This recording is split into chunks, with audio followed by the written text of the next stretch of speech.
আমার উপর অর্পিত দায়িত্ব চেষ্টা করব যে আমি সঠিকভাবে পালন করার জন্য। বাকিটা আল্লাহর হাতে, আপনাদের সহযোগিতা। কালিহাতি বণিক সমিতি কর্তৃক আয়োজিত আজকের এই আইন শৃঙ্খলা জনিত মতবিনিময় সভার উপস্থিত আছেন কালিহাতির উপজেলার সুযোগ্য নির্বাহী কর্মকর্তা, উপস্থিত আছেন বণিক সমিতির সভাপতি, ব্যবসায়িক বৃন্দ, বিভিন্ন রাজনৈতিক বৃন্দ। আসসালামু আলাইকুম। আমি আপনাদের এই থানায় যোগদান করেছি প্রায় 4 মাস হতে চলল, 117 দিনের মতো চলে আজকে। আমি যে জায়গাতে চাকরি করেছি, আমার প্রথমত ব্যবসায়ীদের সাথে রাজনৈতিক নেতৃবৃন্দ বা প্রত্যন্ত অঞ্চলে এতদিনে হয়তো বা বিভিন্ন গ্রামে আমার ঘোরা শেষ হতো, কিন্তু বিভিন্ন পরিবর্তিত পরিস্থিতির কারণে একটু চিন্তা ভাবনা করে বিভিন্ন সভা সেমিনারে যোগদান করতে হয়, যার জন্য একটু আপনাদের সাথে মতবিনিময় দেরিতে হলো। আজকে মতবিনিময় সভার আয়োজন করার জন্য ব্যবসায়ী নেতৃবৃন্দদের ধন্যবাদ জানাচ্ছি। আমাদের কালিহাতিতে আমি যতটুকু লিস্ট পেয়েছি, ব্যবসায়িকদের 8টি সংগঠন আছে। হাসপাতাল বোর্ড বণিক সমিতি, বাস স্ট্যান্ড বণিক সমিতি, বাঙ্গাল মার্কেট বণিক সমিতি, কলেজ মার্কেট বণিক সমিতি, বল্লা রোড বণিক সমিতি, রতন সিদ্দিক মার্কেট বণিক সমিতি, বেডডোবা বণিক সমিতি, দৈনিক কাঁচা বাজার বণিক সমিতি। যদি এর বাইরে আরো কেউ থাকেন একটু দয়া করে লিস্ট দিবেন। আইন শৃঙ্খলার, আপনারা জানেন, পরিবর্তিত পরিস্থিতিতে আইন শৃঙ্খলার অবনতি হয়েছিল। ধীরে ধীরে এটা থেকে উত্তরণের চেষ্টা করা হচ্ছে এবং অনেকটাই স্বাভাবিক পরিস্থিতিতে চলে আসতেছে। তথাপি চোর ডাকাত মানে দুষ্কৃতিকারীরা বসে নেই, তারা জামিনপ্রাপ্ত হয়েই যেদিন জামিন হয়েছে ওই দিনই দেখা গেছে কোনো না কোনো জায়গায় আবার ঘটনা ঘটাচ্ছে। ধরা পড়লে এমনও রেকর্ড আছে যে আজকে সকালবেলা জামিনপ্রাপ্ত হয়ে রাত্রেবেলা চুরি করতে গিয়ে ধরা পড়েছে, এই রেকর্ডও আছে। আমাদের সকলকে সতর্ক হতে হবে। ব্যবসায়িক মালামাল আপনার দোকানে যদি চুরি হয়ে যায়, আপনারা থানায় মামলা দিলেন, অভিযোগ দিলেন, আমরা তদন্ত করলাম, তদন্ত সাপেক্ষে দেখা যায় চোর ধরা পড়ে বা ডাকাত ধরা পড়ে, ইতিমধ্যে মালামাল অনেকগুলোই খোয়া হয়ে যায়, বিভিন্ন জায়গায় বিক্রি হয়ে যায়, ব্যবহৃত হয়ে যায়। হাত বদলের কারণে মালামাল উদ্ধার করা সম্ভব হয় না। তাহলে যে মালামালটা চুরি হচ্ছে বা ডাকাতি হচ্ছে, লুণ্ঠিত হচ্ছে, এই মালামালটা উদ্ধার করতে না পারলে মালিক ক্ষতিগ্রস্ত হচ্ছে।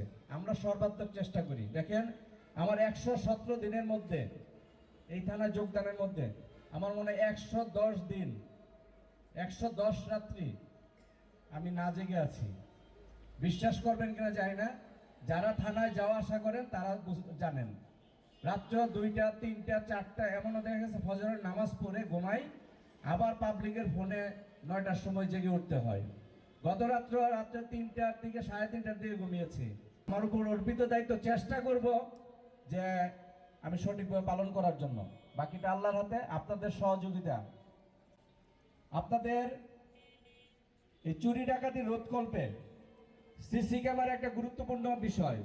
অনেকের দোকানে আছে, কিন্তু দোকানে যখন চুরি হয় দোকানের ডিভিআর সহ নিয়ে যায়। দোকানেরটা আছে, এটা ব্যক্তিগতভাবে ভালো, কিন্তু বিভিন্ন গুরুত্বপূর্ণ পয়েন্টে যদি সিসি ক্যামেরা স্থাপন করা যায়, এটার মনিটরিং থাকবে আমার থানাতে, তাহলে চুরি ডাকাতি রোধ করা যাবে। এই ক্ষেত্রে আপনাদের সহযোগিতা চাই। আপনাদের তাহলে সিসি ক্যামেরা স্থাপনের ব্যাপারে সহযোগিতা করবেন। সকলে একটা আওয়াজ দেন, সবাই আওয়াজ দিলে অনেক আওয়াজ হবে। সেই সাথে প্রতিটা বণিক সমিতি যদি এখানে 8টা হয়ে থাকে, 3 জন করে যদি নাইট গার্ড থাকে, তাইলে হলে 24 জন, 4 জন করে হলে 32 জন। আমার মনে হয় এই কালিহাতিতে একটি বুট বা একটা পিনও যদি চুরি করার দুঃসাহস দেখায়, তাকে আমরা শনাক্ত করতে সক্ষম হবে এবং তাৎক্ষণিক আপনাদের সিকিউরিটি ব্যবস্থা জোরদার করতে হবে, এর কোনো বিকল্প নেই। কারণ চোর আসে কোথা থেকে? আমরা চোর ধরেছি, বাড়ি কোথায়? রংপুর। থাকে কোথায়? জিরাব, আশুলিয়া থানায়। তারা যেহেতু আপনাদের এটা হাইওয়ে রোড, গাড়ি দিয়ে আসে, যেখানে সুযোগ পায় ওই জায়গায় গাড়িটা থামাবে। গাড়ি নষ্ট হয়েছে এই ভাব ধরে তারা যে কোনো একটা দোকানের মধ্যে চুরির ব্যবস্থা করে। চুরিটাই লোকজন যদি থাকে জেগে যায়, তাকে মারপিট করলে হয়ে যায় ডাকাতি। আমরা কাজ করতে চাই, কাজ করার পরিবেশ দরকার। মানুষের ভুল ত্রুটি থাকে, সকলেরই আছে, কেউ ভুলের ঊর্ধ্বে নেই, কিন্তু পিছনের দিকে না তাকিয়ে আমরা সামনের দিকে এগিয়ে যেতে চাই। এর জন্য সকলকে আস্থার সহিত কাজ করতে হবে। আপনারা যদি আপনাদের বণিক সমিতি আছে, আপনারা যদি এই যে বলে মাসিক চাঁদা, আমি চাঁদাটা বাদ দিতে চাই। চাঁদাটা শুনতে খারাপ শোনা যায়, এটাকে যদি বলা হয় মাসিক সার্ভিস চার্জ, তাহলে কেউ আর এটাকে নেগেটিভ সেন্সে নেবে না। মাসিক সার্ভিস চার্জ সব ক্ষেত্রেই দরকার।